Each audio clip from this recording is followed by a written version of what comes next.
Good morning guys. Ani ako karon nga magpahibalo sa year 2024, Year of the Dragon.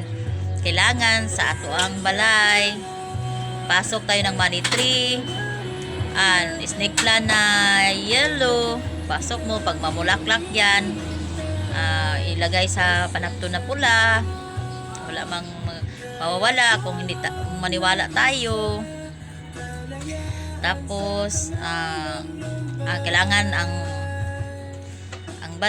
sulod ng balay may punong asin, punong asukal para may swerte.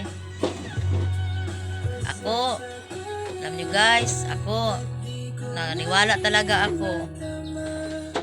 Kay mahirap lang ako, okay lang ako mahirap, basta ako maniwala talaga ako. Kung ako pa ang mayaman, gusto ko talaga tumulong sa kapwa-tao, kaso lang mahirap lang ako. Kaya ito lang ituturo ko sa inyo. Wala mang mawala kung maniwala. Kailangan darating ng Pasko at New Year, magsuot tayo ng golden yellow. Kailangan may money tree tayo sa loob ng bahay, snake plant na yellow. Kailangan yung lamisa natin may kunting prutas araw-araw, kahit panghihirap lang, ilagay sa may lalagyan ng prutas na parang basket-basket, o wala kayong kristal na plato, lalagyan. Tapos basta wag lang, kailangan punong-puno ang asin at saka asukal. Tapos mag-pray tayo palagi kay Lord, kasi Lord lahat ang nakakaalam sa atin, lalo na katulad ko, mahirap lang. Kahit anong problema ko, kahit anong hirap, iniis ko, kasama ko si Lord. Alam ko kasama ko si Lord, hindi niya ako pabayaan sa kailangan ko, sa need ko araw-araw. Alam ni Lord na may mga anak akong binubuhay, nga 5. Pinaaral ko, 3 college ko, 2 senior high. Kaya sumakit ulo ko ngayon. Kasi kahit hindi kasya yung sahod ko, pero pinipray ko kay Lord para tulungan niya ako magkabayad lahat sa eskwelahan, kay graduating 2 kong anak. At may mga utang din ako, dandahan ko lang pagbayad para hindi tayo matungluhan ng tao. Pero alam man ni Lord, magbabayad man ako, kaso lang hindi kasya, short talaga.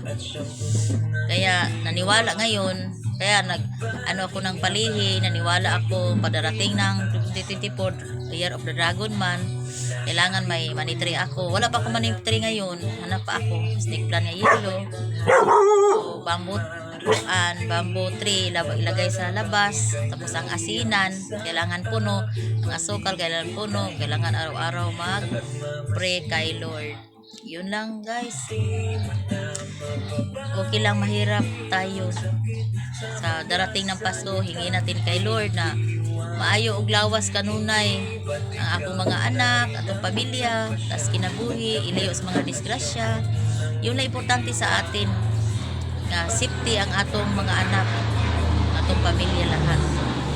Nga makatapos na sa pag-aaral akong mga anak, kahit ako lang nag-iisa naghanap buhay, tiniis ko para makatapos sila sa pag-aral. Yun lang iniling kay Lord, makapa-eskwela akong anak, makatapos sila sa ilang gusto nga kurso, kahit nahirapan ako, kinaya ko.